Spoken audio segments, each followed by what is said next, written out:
Hello everybody, this is Karabascore018, and this is part 11 of my Let's Play of Seduce Me the Otome. Last we left off, we had quite a few things happen,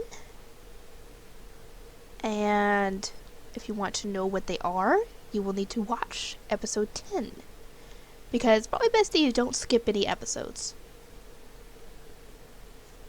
Anyway, I might as well go on and read. I'm actually recording this right after I recorded episode 10, so I just stopped, put it in window mode, checked my email, replied to an email roleplay post, and then I got back on. So, yeah. Didn't take 5 minutes to do. Anyway, I might as well continue on with this. I'm going to try and get Sam's playthrough done. Possibly not tonight, but maybe by tomorrow at the earliest. Because all I've got left is this last part to the game. And should I do that little extra episode of Sam's as well before I stop playing Seduce Me for a bit and focus on something else? I don't know. I'll let you guys decide. If you guys want me to do Sam's extra episode, which is Shall We Dance, after I finish Sam's playthrough for Seduce Me 1, before I, pause everything on Seduce Me until I do the next playthrough for that game. If so, then I'll do that. Anyway, hang on.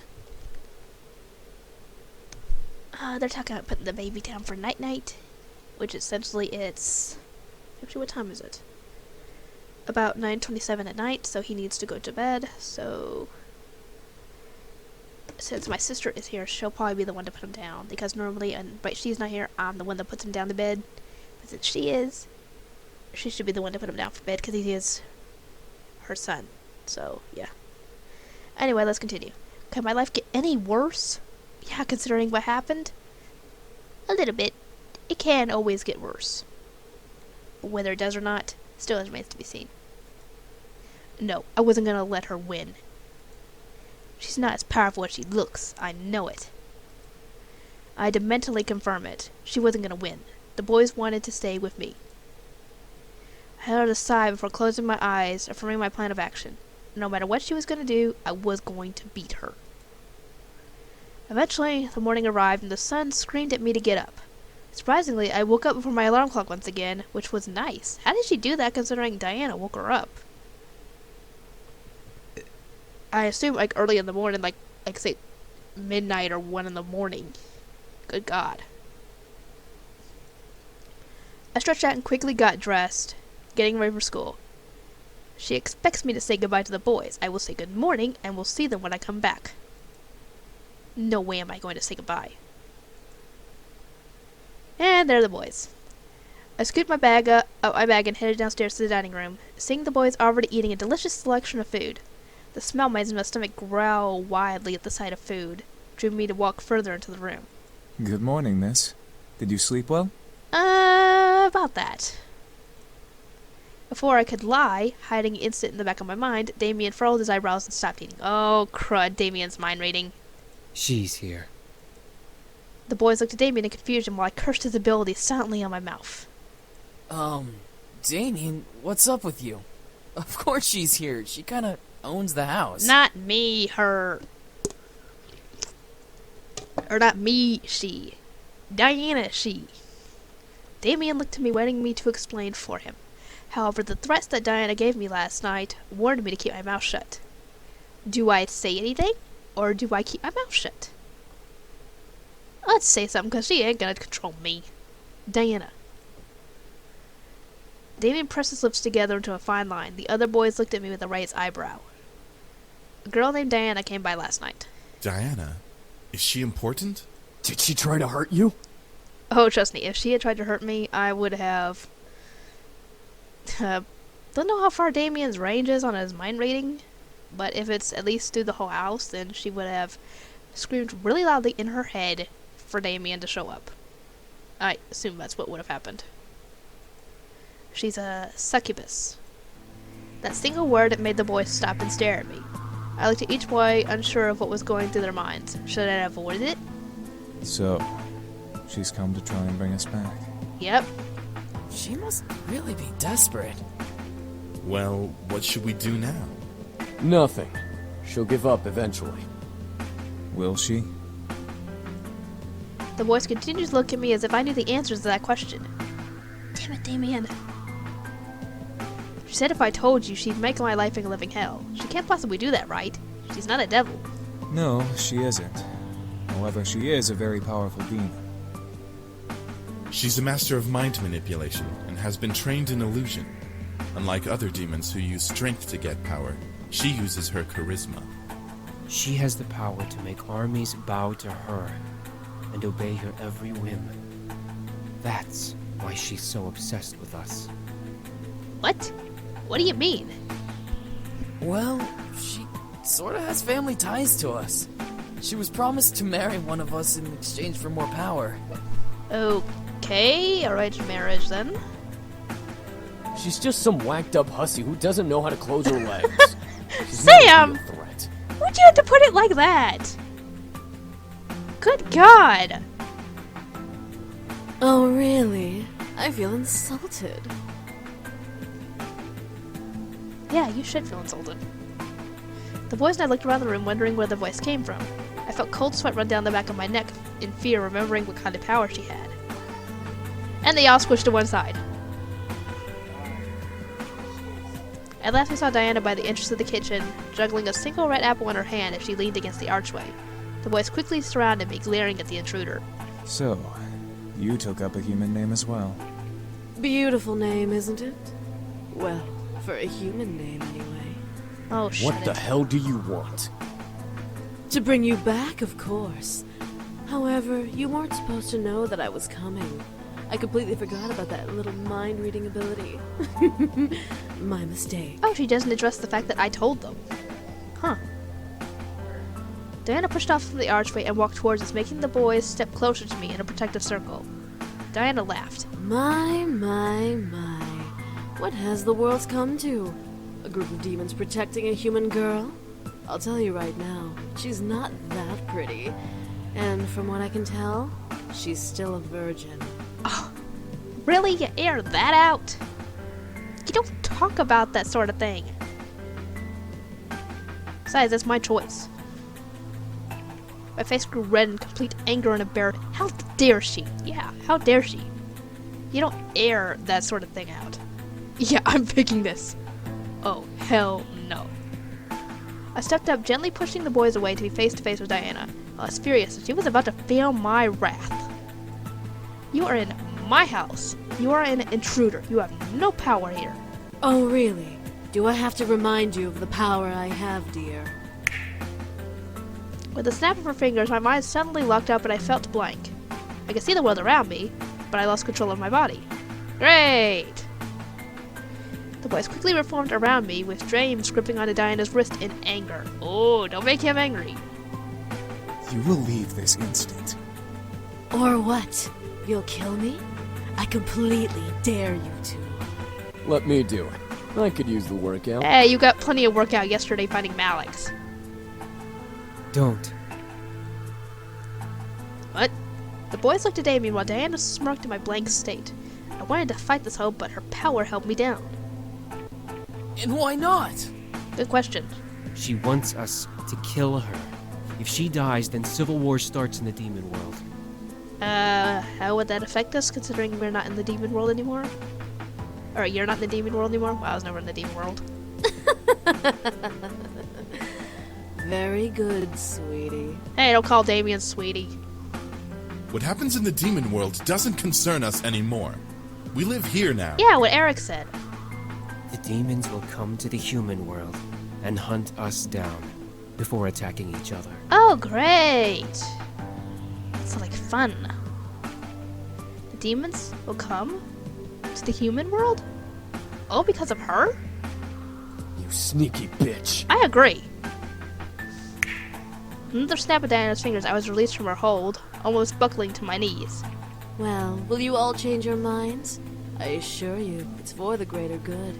Wow, I don't have to like the way she's back, the fact she's trying to take Sam and the others away, she has a good point.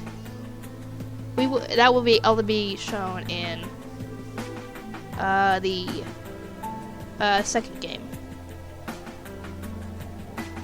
I expected the boys to say no, but what I heard was complete silence. None of the boys replied to Diana, which made me both nervous and fearful as to why. Diana leaned her head back a bit, surprised for a different reason. No. Well, I see. Was silence truly them saying no to her? I looked around at the boys and saw the disobedience in their eyes, giving me my answer. I felt my heart flutter, especially when my eyes landed on Sam. He kept close to me, glaring daggers into Diana. I could feel that he was completely adamant in his choice to stay. It would be kind of stupid if he didn't. I didn't know what, but I was... What? But I was incredibly happy to know he wanted to stay. I think that should have been why, not what.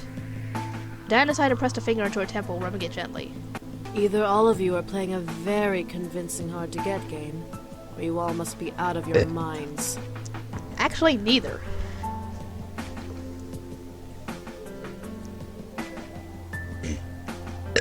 Excuse me. Oh, that's burning. Back of my throat's burning. I had pizza for dinner. Diana then looked to me, locking her gaze with mine as if to read me. I could tell she wanted me to do something, but the boys would stop her. So the stare was her only available action. After a small moment of silence, Diana licked her lips before breaking the gaze battle and smiled to the boys around me. Very well. I guess I'll take my leave now. What? What? Her leave? Her leave? Was she serious? The boys around me straightened up and grew confused looks on their faces as Diana stepped back and away from us with a small bow, flaunting her cleavage. Of course. She's a succubus, it makes sense. Without another word, a deep purple pentagram appeared under her feet and Diana's body slowly sank into the floor. As her head vanished into the floor, the pentagram vanished. At once, the boys relaxed and slowly began to return to their spots at the table. She won't kill us. Won't kill us. Won't kill us. She needs us alive. She needs us alive. Whatever. We'll just keep saying no. She can't force us to come back. She can't do anything but annoy us. Eventually, she'll give up. Considering what I know is at stake for her, she can't afford to give up. That's the hope, anyway. Yeah. Hopefully. Sam walked over to me and placed a hand on my shoulder, looking at me with concern. If she comes after you, you need to tell us, okay? I nodded, knowing that he wanted to protect me. Sam gently took his hand from my shoulder and very gently moved a strand of hair from my face, however, making me blush and forget what I was thinking about. A sound of collective chuckles and playful snickers whispered through the air, making me blush even more. As Sam grunted in reply, the laughter stopped. I looked out to see he was glaring at his brothers, a fist forming in his hand, ready to swing at one of them. Oh, don't do that. He and I pulled away from each other just as the sound of Naomi's car appeared. I quickly ate my food, waved at the boys, and left, confident that nothing was going to happen. Yeah, don't assume that until it actually happens. Because with something like that, something is bound to happen. She is not going to give up. At least not yet. So, don't assume that you're rid of her yet. Yeah, never ever say that nothing will happen before the day is over. That is what I just said! I didn't really call that line, I just knew that was just common sense. I avoided talking about the ride back home yesterday, saying that the ride was a one-time thing. I'll be riding with you guys from now on, to and from school. The girls seemed very happy. We entered the school, quickly gathered our things from our lockers, and headed to class. There were no events to our surprise. History wasn't exactly fun, but our teacher was great. At least he would have been great if he was in class that day. Naomi and Suzu took their seats around me. Suzu in front of me, Naomi beside me, before the class bell rang and the class was greeted by the dean. Dean? What is this, college? Colleges are the ones that don't really have deans. High schools have principals.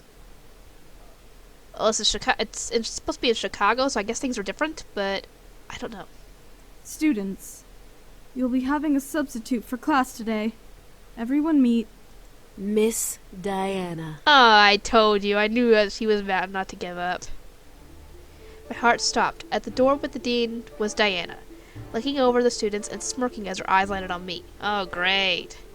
Straight to the teacher's desk, ignoring or welcoming the whispers from the other students before sitting on the wood and... Really? You couldn't have just said desk? Because that sounds kind of wrong. And crossing her legs. Thank you, Dean. You can go now. With a wave of Diana's hand, the dean left the classroom, closed the door, and left the area. Diana smiled at us, making my stomach turn. What was she going to do? So, history. History. Such a silly thing, isn't it? I mean, what do we care about the past? We're in the present. I don't like Diana. The rest of the class, including Naomi and Suzu, hesitantly nodded in agreement, unsure about this new teacher, but willing to listen to more of what she had to say. Guys, I think you're under a spell. Don't listen. The present is so full of wonderful things. While the labors of the past are the reason we have many things, it is our chance and privilege to utilize what has been given to us. Yeah, choice. Just like it's the boy's choice to stay. You appear to understand the word choice, and yet you're not giving them a choice. Really, lady? Her charm was almost infectious. The class was practically starting to eat out of her hand. I looked around to see classmates grinning and agreeing with Diana. I pressed my lips together as I listened further. I had no choice in this. What's even funnier about human beings is that really? some Why of are the you bits talking of like that? You're gonna know something's up. history we hear is either made up or completely biased to one side. It's like a story you read as a child. While she's annoying, she kind of has a point. Sometimes history is kind of biased on one side. I don't remember exactly what examples show this because I don't know much about history myself. But if any of you guys can give examples on this, feel free in the comments. You hear of the princess and the prince, and they live happily ever after. But what about the family she left behind? What of her friends? It depends on which story you're talking about. Cinderella didn't have a nice family. And her friends, the animals, followed her. The students listened and agreed intently to her words. I could tell, however, that these words were all targeted at me. Yeah. The original story of the Yeah. Little Mermaid. A perfect example of biased opinion. Here we have a girl who thinks she can be with this prince, but this prince has to marry a princess. According to law, but doesn't always dictate love. What would happen if the mermaid had her way? What makes the mermaid so important that the princess has to suffer the consequences? Well, if it's normally when the prince has to marry a princess, it's normally an arranged thing, and they don't always get a choice. So if that was the case, then the princess might not be so bad about it. Might not be so mad about it. I wouldn't want to go through an arranged marriage, especially to someone I don't even know or even like, for that matter.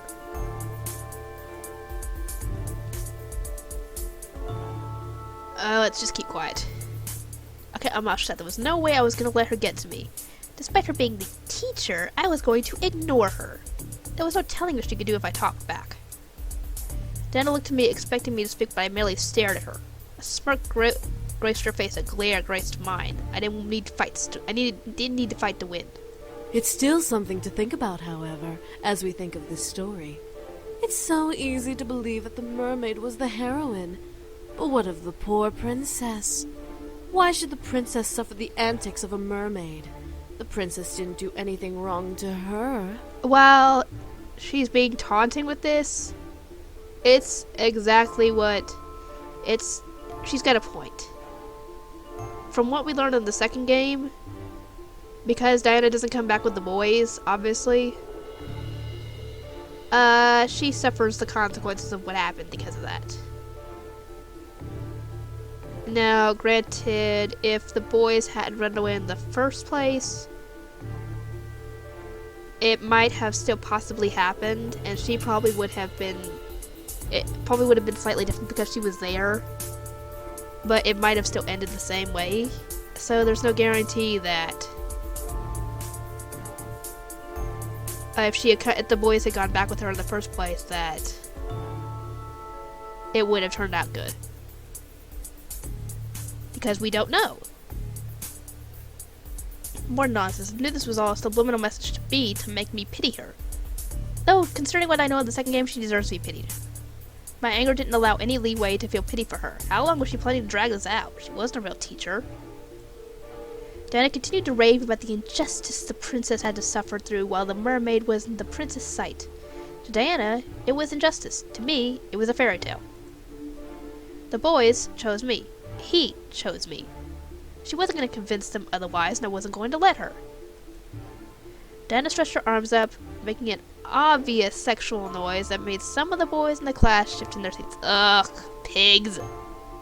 I rolled my eyes. Well, that's enough about fairy tales. After all, the Little Mermaid was fated to lose her prince in the original story. Oh, she is right. It was for the better, though. The kingdoms, I'm sure, flourished, and the prince and princess lived happily ever after. In the original story, The Little Mermaid, yes, that is what happens. The mermaid does not get the prince, but the whoever made The Little Mermaid obviously changed it. But she's also talking about her own situation.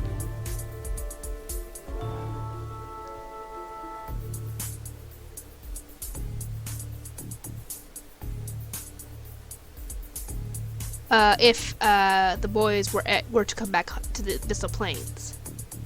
But like I said, that's still up in the air because we don't know if things would have gotten good. Things could have gotten worse. Yeah, how can you be so sure? Finally, I spoke up. I felt ballsy enough to challenge her at last. The other students in the class, including Susan and Naomi, turned to look at me in both shock and confusion. Diana looked over and smiled kindly. Now, considering what we know so far of her, kindly doesn't seem to fit her, but overall, of the two games, it does. Because I have a hunch. Oh, really? What if the prince was incredibly unhappy? Could the princess live with herself knowing that the man she married wasn't happy? She's got a point. You don't know what would happen if the story was changed like that. In that case, the prince and princess's senses of duty would overrule emotion. Their kingdoms would flourish nevertheless, making their people love them and live happy lives. Yeah, but don't their feelings, don't their happiness? Another excuse. She wasn't answering my question. So the prince is supposed to suffer a marriage he doesn't want for the sake of his kingdom. It happens all the time in reality. Arranged marriages happen to bring families together and bring wealth out of poverty. Oh, she's got a point. That doesn't make it right, though. The other students applauded me, knowing that what I was saying was right.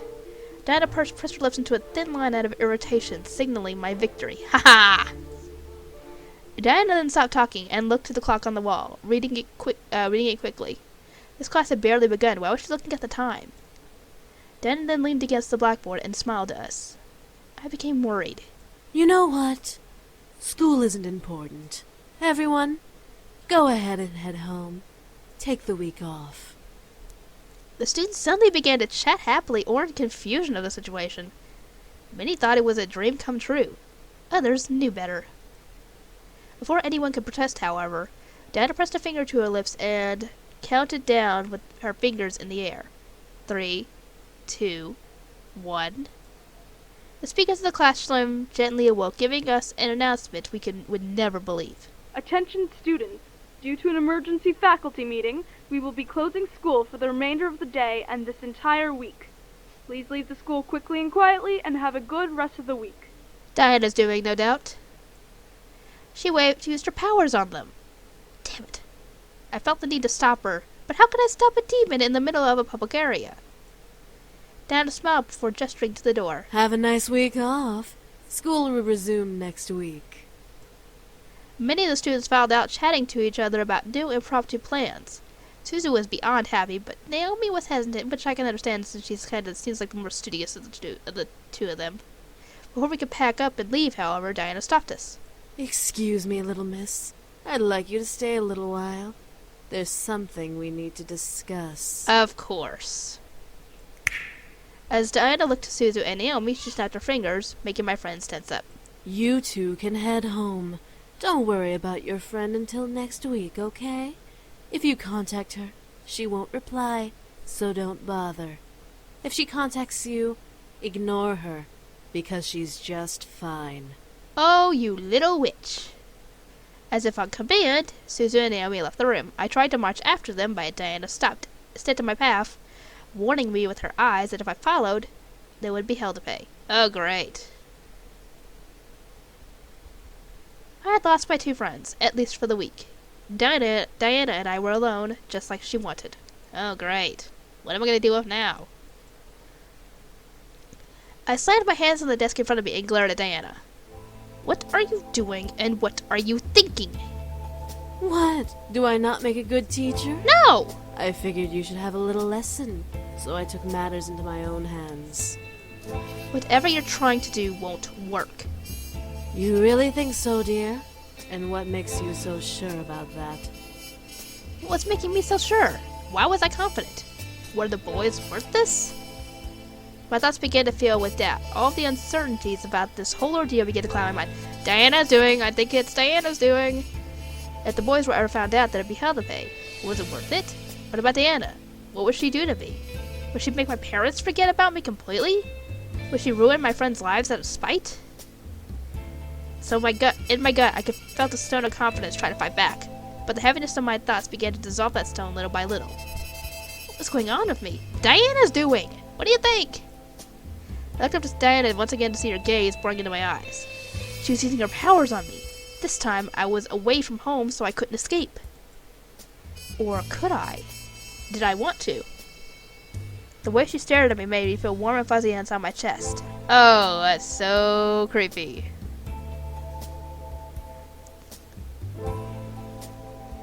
I assume that your character Faith has more energy now, since she's got a good night's rest and sleep and food and all that. Diana lifted a hand under my chin and ran her thumb along my lips, licking her own. I could feel little shots of energy sipping from under my skin into my chin where she held me. Uh-oh. Now, let's have a little taste of that sweet, virginal sexual energy. I think Michaela had a really fun time saying all this stuff as Diana. I watched as she leaned in, ready to kiss me and take my energy. Half of my body felt elation at the idea. The other half completely rejected it and didn't want her to even touch me. Yeah, that's the part of you that loves Sam and loves guys. Sam. Suddenly Diana stopped in her tracks. Sam? Who is... It didn't dawn on her. Ah, one of the boys. Why don't you tell me which boy is Sam? I felt myself nodding in compliance. The third. Diana giggled in reply before letting go of my face and stepping back. Really? The brute? With you? Yeah, surprisingly enough, yeah. I nodded once again, but this time it was partly my own decision to reply. Diana let out a sound that mimicked a cat's purr before stepping away from me. Alright then. Well, if it's the brute you're infatuated with, you should really rethink your romantic options. I think she says that about all the guys, no matter who you pick. Especially James. He's the oldest, and there's a reason for that. Diana chuckled before kissing my nose, where I felt a shot of energy zap out of my body, almost making me dizzy and recoil. Diana then turned on the desk and sat... really? You could have just said sat on it. And crossing her legs. Because like I said, that sounds so wrong. You can go now. Remember, no class for the rest of the week. And how am I supposed to get home? My two friends left me here thanks to you. Oh, were they your ride? Yes. My apologies. Let me help then. What? What do you mean, help? Diana lifted her hand and snapped her fingers. I suddenly felt the floor sink from underneath me, forcing me to look down. Sorry. A purple pentagram surrounded my feet, pulling me into the ground. Whoa! Before I could fight, however, I sank fully into the floor, fading into darkness and shutting my eyes. As I opened them, I felt my silk sheets around me, soothing my anxiety from the darkness that had previously surrounded me. What the? Why did Diana bring me home? Was this an illusion? Was I being tricked? Something was going on. I sat up in bed looking around me. I was indeed in my room. There was no mistake about that. Why? Diana is too strange. Was this a game? Was this part of her plan to get the boys back? I was lost and confused more than ever, despite my logical thoughts trying to piece the puzzle that is Diana together. The more I tried to solve her, the less I understood about the situation I was in. Yeah. She's complicated. I was interrupted, however, by my door suddenly opening, revealing the boys with Damien's hand on the doorknob. Miss, what are you doing here? Aren't you supposed to be in school? Long story. Short version, Diana. I furrowed my eyebrows and stared at Damien, asking him to answer the questions through my thoughts. Diana sent her back here. She invaded her school and sent all the students back home. What is that bitch up to? Yeah, I know. Seriously! Diana's playing around for no reason. Maybe it's part of her plan. Don't know how. The boys continued to argue back and forth about Diana. I swear, I got a stopped up nose or something. Feeling an almost jealous curiosity in me. Damien seemed to be too deep within the talking to notice my thoughts, for he didn't even stop talking alongside his brothers. Why was Diana after them? Why did she want to bring them back? What was so important about the boys that she would travel to the human world to get them? What was going on? I decided enough was enough. I needed answers. Hey! The boys started arguing and staring at me in surprise. I held my hands and fists on my lap, mustering the courage to continue to speak despite my abrupt shout. Why is Diana here? Why does she want to bring you all back? What exactly did you all run from? And why did you run from it? Miss, Don't miss me! Please, I need to know what is going on. I won't be left in the dark about this. I want to know what I'm facing. Yeah, she's got a point. She deserves to at least know what's going on. Considering she's involved in all of it. The boys looked to each other hesitantly, unsure of what to reply. Finally, Sam pushed Damien towards the bed, making him buckle and land on his knees with his torso over the edge of the mattress. Damien, do the thing. What thing? What are you talking about? Yeah, the thing, what thing? Sam, you're not suggesting. Why not? She deserves to know everything. Especially if Diana is targeting her. Thank you, Sam. You agree with me on this. Sam's right. Yeah, Matthew's right too.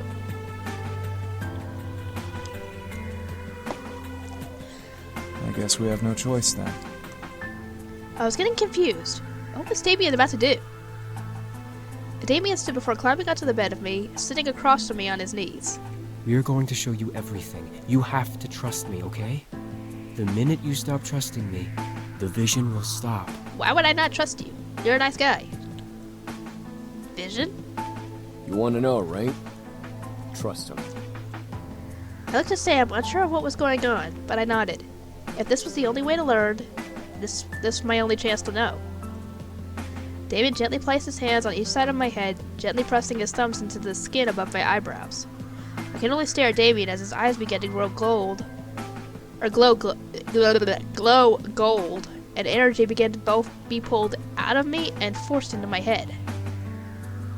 Within seconds, my vision went black once again. I was unsure of what Damien was doing, but soon shapes and textures slowly began to appear around me. I found myself sitting on a stone floor in the middle of what looked like a fantasy throne room.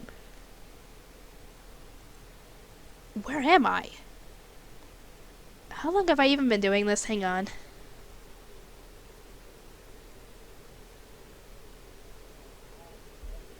"32 minutes.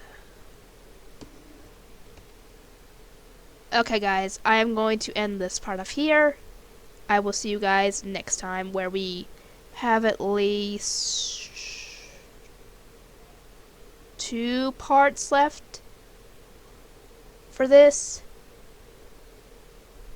Anyway, I will see you guys next time.